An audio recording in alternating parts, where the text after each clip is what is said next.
सभापती महोदय, पुन्हा एकदा या सदनाच्या समोर संजय केणीकर साहेबांनी जो प्रश्न उपस्थित केला तो अतिशय महत्त्वाचा आहे, पण आपल्याला लक्षात घ्यायला लागेल तो जटिल आहे. आपल्या सगळ्यांच्या भावना बरोबर आहेत, त्याच्या दोन पैलू आहेत, दोन बाजू पण आहेत. आणि म्हणून 16 वर्षाखालील किंवा अल्पवयीन मुलांसाठी, मुलं किंवा मुली यांच्यासाठी काय विचार करायला लागेल का, तर याचं उत्तर हो असं आहे. महाराष्ट्र सरकारचं ते मत आहे. केवळ मत मांडून आम्ही थांबलो नाही, त्याच्यावर टास्क फोर्ससुद्धा नेमलेला आहे आणि त्या टास्क फोर्समध्ये सर्व मतं घेणं अपेक्षित आहे, कारण हा जटिल प्रश्न आहे. सन्माननीय सदस्य स्वतःसुद्धा म्हणाले, कारण आता प्रोजेक्ट रिपोर्ट करणं किंवा समाज माध्यमांचा उपयोग करणं ऑन गेमिंग हा वेगळा विषय आहे, वेगळा म्हणजे दुसरा पैलू आहे. या सगळ्याच्या बद्दलचा सर्वंकष विचार आपल्याला सगळ्यांना करावा लागेल. आणि म्हणून मग त्याच्या मर्यादा काय असतील, त्या तासांच्या असतील, त्या वेळेच्या असतील का, त्या वयाच्या असतील का, त्याची बंधनं कोणावर टाकावं लागतील, मर्यादा कोणावर टाकावं लागतील, मानसोपचारांचं मत काय, शैक्षणिक व्यवस्थातल्या लोकांचं मत काय, पालकांच्या प्रतिनिधीचं मत काय, त्या कंपन्यांचं मत काय, सामाजिक संस्थांचं मत काय, हा सगळा घेऊन आपल्याला या टास्क फोर्सच्या माध्यमातून आपण एक सुरुवात करतो. आणि जसं मी सुरुवातीला सांगितलं की हा इन्फॉर्मेशन टेक्नॉलॉजी हा विषयच मुळामध्ये युनियन, स्टेट किंवा कंकरंट लिस्टमध्ये नाही आहे, तो रेसिड्युरी सब्जेक्टमध्ये आहे. आणि म्हणून तेवढ्यावरच आपण थांबणार आहोत का, तर नाही. या विषयात आपण टास्क फोर्सच्या माध्यमातून काम केलं आहे. 2-3 विषय अजून स्पष्ट केले पाहिजेत की ऑस्ट्रेलियामध्ये ज्याचा उल्लेख या ठिकाणी झाला की बंदी घालणारा कायदा झाला इथपर्यंत मर्यादा नसून त्याच्या पुढे त्यांनी सोशल मीडिया प्लॅटफॉर्म्सना वयोमर्यादा अंमलबजावण्याची जबाबदारी दिली. म्हणजे त्यांनी याची जबाबदारी त्या सोशल मीडियाच्या लोकांना दिली. आता आपण सरसकट ज्या वेळेला निर्णय करू त्यावेळेला हाही प्रश्न समोर येऊ शकतो की येईल की एखादा गेम ॲप किंवा दुसरं कुठलंही ॲप डाउनलोड करताना त्याच्या कंडिशन्सचा एक चार्ट येतो आणि आय ॲग्री हे आपण त्या ठिकाणी करतो. आता ते आय ॲग्री करणारा व्यक्ती याचं मॉनिटरिंग वयानुसार कसं करता येईल या विषयावर सुद्धा अभ्यास आपल्याला करायला लागेल आणि त्यामुळे टास्क फोर्स समोर जाणं आवश्यक आहे. या देशामध्ये अध्यक्ष महोदय कर्नाटकाने सुद्धा 16 वर्षाखालील मुलांच्या मोबाईल व सोशल मीडिया वापरावर निर्बंध करण्यासाठी अभ्यास सुरू केलेला आहे. गोव्यामध्ये सुद्धा 16 वर्षाखालील मुलांच्या सोशल मीडिया मर्यादा शक्यता तपासण्यासाठी अभ्यास समिती स्थापन केली आहे. आंध्र प्रदेशमध्ये सुद्धा या विषयावर धोरणात्मक चर्चा सुरू आहे. महाराष्ट्राने या विषयात टास्क फोर्स केला आणि आता त्याच्या कालमर्यादा सुद्धा आपण त्या ठिकाणी स्पष्ट केलेल्या आहेत. मला या गोष्टीचा उल्लेख करायचा आहे की सन्माननीय सदस्यांनी WHO चा उल्लेख केला आणि ते खरं आहे की वर्ल्ड हेल्थ ऑर्गनायझेशनने गेमिंग डिसऑर्डर या सगळ्या प्रकरणाला विशेषतः गेम्सच्या बाबतीत त्याला गेमिंग डिसऑर्डर असं म्हणून इंटरनॅशनल क्लासिफिकेशन ऑफ डिझीज त्या डिझीजला कोडिफाईड केलं त्याने आणि ISD-11 असं मानसिक आरोग्य स्थितीबद्दलची भूमिका पहिल्यांदा WHO स्पष्ट केली आहे. स्वाभाविक आहे याच्यावर केंद्र सरकारच्या आरोग्य खात्याला, तिकडच्या मेटी आपल्या विभागाला आणि आपल्या सूचनांना विचार करावा लागेल आणि WHO याच्यावर गेमिंगवर नियंत्रण, त्यानंतर इतर क्रियाकलापांपेक्षा गेमिंग म्हणजे मैदानी खेळाला प्राधान्य, नकारात्मक परिणाम असणारे गेम सुरू न ठेवणं या सगळ्याचा उल्लेख सुद्धा केलेला आहे.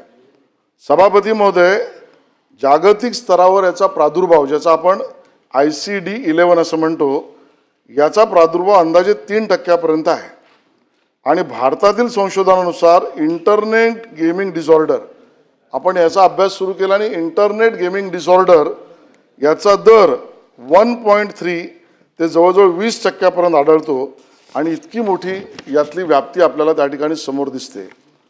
सभापती महोदय, मला या ठिकाणी उल्लेख याचाही करायचा की या गेमिंग इंडस्ट्रीची व्याप्ती केवढी आहे, तर सभापती महोदय जागतिक गेमिंग बाजारपेठ जवळजवळ अनिल परब साहेब 20,000 कोटीची आहे आणि भारतामध्ये बघितली तर ती जवळजवळ 860 कोटीची आहे. आणि त्याची विविध कारणं आहे की आता स्मार्टफोन रिजनेबल रेटमध्ये मिळायला लागला, वायफाय फ्री स्वाभाविक आहे देणं आवश्यक आहे, मिळतं. बरोबरीने विविध टेलिकॉम कंपन्या त्यांच्या व्यावसायिक उद्देशाने जी पॅकेज देतात ती अतिशय अल्प दरात आहे, ती दिली पाहिजेत. माझं त्याला विरोध आहे असं माझं म्हणणं नाही, पण जी कारणं समोर येतात त्यामुळे ती पॅकेजेस नेटची स्वस्तात त्या ठिकाणी मिळतात. आणि मग मानसिक परिणाम ज्या मुलांमध्ये होतो त्यामध्ये रिस्पॉन्सिबल नेटिझम, भाई एक संस्था आहे रिस्पॉन्सिबल नेटिझम, ती याच्यावर एक स्वयंसेवी संस्था काम करते. त्यांच्या म्हणण्यानुसार गेमिंग डिसऑर्डरच्या व्याप्ती केवढी आहे तर महाराष्ट्रातील 5 सेंटरमध्ये त्यांनी सर्वे केला तर त्यापैकी 10 केसेसपैकी 3 केसेस या गेमिंग व्यसनाच्या आढळल्या.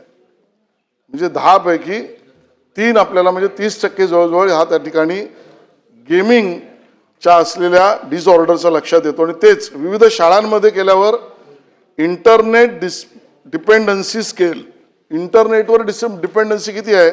आता जसं तुम्ही म्हणालात की आवश्यकता आहेच, पण आवश्यकता असलेल्या गोष्टी प्रोटेक्ट करताना सुद्धा त्याची डिपेंडन्सी ही मुलांना 40% मुलांना मॉडरेट ते सिव्हिअरपर्यंत आहे.